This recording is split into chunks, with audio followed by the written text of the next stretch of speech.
right, so because of your present, we're not going to be able to go to Tyler's like we planned. Okay? And do you know why? Why? Because we can't leave a puppy all by itself at the house. It's a puppy? A real life puppy? Yeah, we're going to get you a puppy. And you already know the puppy. Milo, I know Milo. That's like the number one puppy that I have. I'm getting a puppy for Christmas. Well, it's not Milo, it's Pally. Remember Pally? Pally at Mary's house? Pally? I'm getting Pally. Yes. I'm getting a dog. Yes, you are. But we can't ask Grandma to watch it while we're going to Tyler's, so there you go. It's the best thing ever. Wait, do we have to move? Nope.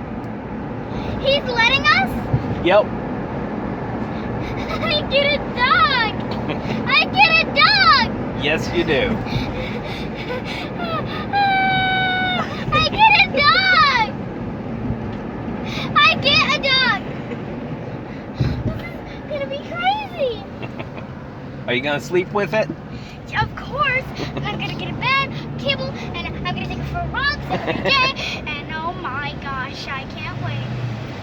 You have to be responsible and take care of it. Make sure it gets I definitely will. goes for a walk, and you got to feed it and make sure its water's always full and all that Okay. stuff. Give it a bath sometimes. Can we start buying stuff for it? Well, we'll see what Mary has, because I think she's got some stuff. I don't know if she's got a leash or a bed or a little kennel cage, or I don't know what all she has. So we'll find that out first. Okay? Okay. Merry Christmas, Hope. Thank you, Mom. You're the best. Nope, Dad's the best. He did Thank it. you, Dad. Thank you, Mom. Oh my gosh. This is better than a donut.